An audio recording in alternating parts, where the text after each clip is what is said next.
Hi guys, welcome back to our channel sweeties life hacks. ముందుగా అందరికీ క్రోధకృతనామ సంవత్సర ఉగాది శుభాకాంక్షలు.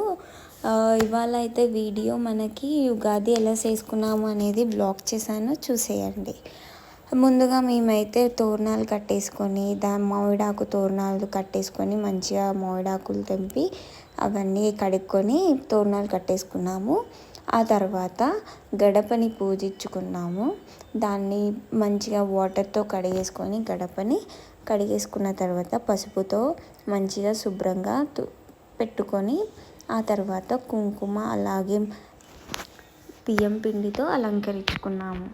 ఆ తర్వాత మంచిగా ఫ్రెష్ అప్ అయిపోయి తలస్నానం చేసుకొని ఫ్రెష్ అప్ అయిపోయి దేవుణ్ణి పూజించుకున్నాము. సో ఇవాళ కొత్త సంవత్సరం కాబట్టి దేవుళ్ళని కడుక్కొని మంచిగా పూజించుకున్నాము. ఆ తర్వాత బొబ్బట్లు చేసుకుంటామండి మేమైతే ఇవాళ. అందుకని బొబ్బట్లు చేసుకోవడం మీకు కూడా చూపించేద్దామని ఈ వీడియోలో చూపించాను. ముందుగా మనము మైదా పిండిని తడుపుకోవాలి, మంచిగా పల్చగా కలుపుకోవాలి. ఎలా అంటే మనకి అంటుకోకూడదు, కానీ మెత్తగా ఉండాలి. సో ఆయిల్ ఎక్కువ పోసుకొని తడుపుకోండి. అలాగే వాటర్ కూడా ఎక్కువగా పోసుకొని తడుపుకోండి. చాలా మెత్తగా ఉండాలి. అలా అని మనకు ఎలా అంటే బజ్జీ పిండి ఇలా కాకుండా కొంచెం గట్టిగానే ఉండాలి. అలా తడుపుకొని పెట్టుకోండి. సైడ్కి ఒక గంట సేపు నాననివ్వండి. ఆ తర్వాత దాంట్లోకి శనగపప్పును వేసుకొని దాన్ని 3 విజిల్స్ వచ్చేంత వరకు మంచిగా ఉడకనివ్వాలి. 3 విజిల్స్ వస్తే మంచిగా మెత్తగా ఉడికిపోతుంది. అలాగే మేము ఇవాళ ఆ ఉడికిన పప్పులో నుంచి వచ్చిన వాటర్తో మేము ఇవాళ కట్టుచారు పెడతాము ఉగాదికి. ఆ కట్టుచారు అనేది స్పెషల్ అన్నమాట. సేమ్ పప్పుచారులానే ఉంటుంది. ఒకవేళ మీకు ఆ రెసిపీ కావాలంటే మాకు కమెంట్లో పెట్టండి, మేము చూపిస్తాము. అదైతే చాలా బాగుంటుంది. సేమ్ సాంబార్లా ఉంటుంది. సో ఆ వాటర్ అన్నీ తీసేసి ఈ పప్పుని మంచిగా మెత్తగా వచ్చేలాగా రుబ్బుకోవాలన్నమాట. మేమైతే ఇలా అయితే అవ్వట్లేదు అని చెప్పి మిక్సీలో కూడా వేసి మంచిగా ఫైన్గా మెత్తగా అయ్యేలాగా మిక్సీ పట్టేసాము. అలాగే ఇది పక్కన పెట్టేసి ముందుగా చక్కెర ఇంకా ఇలాచి సోంపు వేసి ఫైన్ పౌడర్ వచ్చేంత వరకు మెత్తగా వచ్చేంత వరకు మనము మిక్సీ పట్టుకోవాలి. సన్నగా వచ్చేంత వరకు మంచిగా మిక్సీ పట్టేసి యాలకులు అన్నీ మెత్తగా అది దంగాయా లేవా అని చూసుకోవాలి. ఆ తర్వాత పప్పుని మిక్సీ పట్టేసుకొని మంచిగా ఏదైతే మనము మిక్సీ పట్టామో ఈ పప్పు ఇంకా ఇందాక పట్టిన చక్కెర పౌడర్ అవన్నీ మనము కలిపేసేయాలన్నమాట. ఈ మిక్సీలో వేసేసి ఇలా మెత్తగా అయ్యేంతవరకు పప్పుని మిక్సీ పట్టాలి. ఆ తర్వాత ఆ పౌడర్ ఇంకా ఈ పప్పుని మంచిగా కలిపేసుకోవాలి. ఇందాక మనం నానబెట్టిన మైదా పిండిని అలా రౌండ్గా చేసుకొని ఈ పప్పుని కూడా దాంట్లో పెట్టి స్టఫ్ కనిపించకుండా అదంతా మంచిగా క్లోజ్ చేసేయాలి ఆ పిండిని. ఆ తర్వాత మనము చపాతీ ఇంకా పూరీని ఎలా అయితే తాల్చుకుంటామో అలా తాల్చేసుకోవాలి.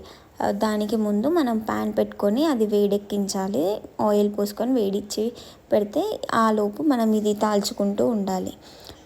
సన్నగా తాల్చుకొని దీన్ని మనం పెంక మీద కాల్చుకోవాలి. చపాతీ కాల్చుకున్నట్టు కాల్చుకోవాలి. అలా మంచిగా అయిపోతుంది, అంతే. మేమైతే పప్పుని 2 గ్లాస్ ఆఫ్ పప్పు వేసి 2.5 గ్లాస్ ఇది చక్కెర వేసాము, అంతే. బొబ్బట్లు రెడీ. ఆ తర్వాత పచ్చడికి మేము ముందుగా కేజీ బెల్లం తీసుకొని దాన్ని తురుముకున్నాము. మంచిగా తురుముకొని అది పక్కన పెట్టేసుకున్నాము. అలాగే మనము ఒక మామిడికాయ తీసుకొని ఆ తొక్క మొత్తం మంచిగా కడుక్కొని ఆ తొక్కని తీసేయాలి. పైన ఉన్న తొక్క అంతా తీసేసి దాన్ని కూడా తురుముకోవాలి.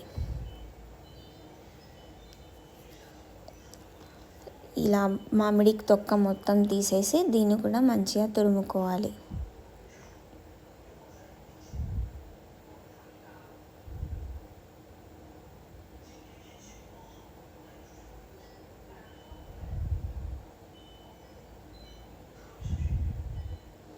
ఏదైతే తొక్క తీసామో అది పడేయకండి, దాన్ని ఉంచుకొని చిన్న చిన్నగా కట్ చేసి దాన్ని కూడా మామిడికాయ పులిహోరలోకి వేసుకోండి, బాగుంటుంది. ఇలా తురుముకొని దాని తర్వాత ఎండు కొబ్బరి ఉంటుంది కదా, ఆ ఎండు కొబ్బరిని కూడా తురుముకోండి.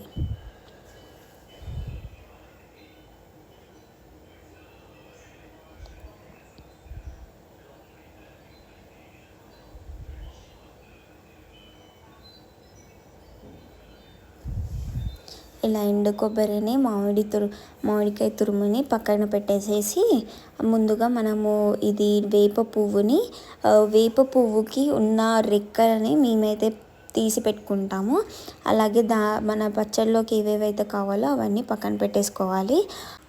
నానబెట్టిన చింతపండు రసం, గసగసాలు, ఇంకా వేప పువ్వు, తురిమిన మామిడికాయ, ఇంకా తురిమిన కొబ్బరి, ఇంకా జీడిపప్పు, బాదం, సోంపు, గసగసాలు, ఇంకా పప్పులు అన్నీ వేసేసుకోవాలి. పుట్నాలు కూడా వేసుకోవాలి. అన్నీ వేసుకొని మంచిగా కలిపేసుకోవాలి. అంతే, ఎంతో రుచికరమైన మన పచ్చడి ready. Thank you for watching this video till the end. ఇలాగే మమ్మల్ని ఎప్పుడు సబ్స్క్రైబ్ చేసి సపోర్ట్ చేస్తూ ఉండండి.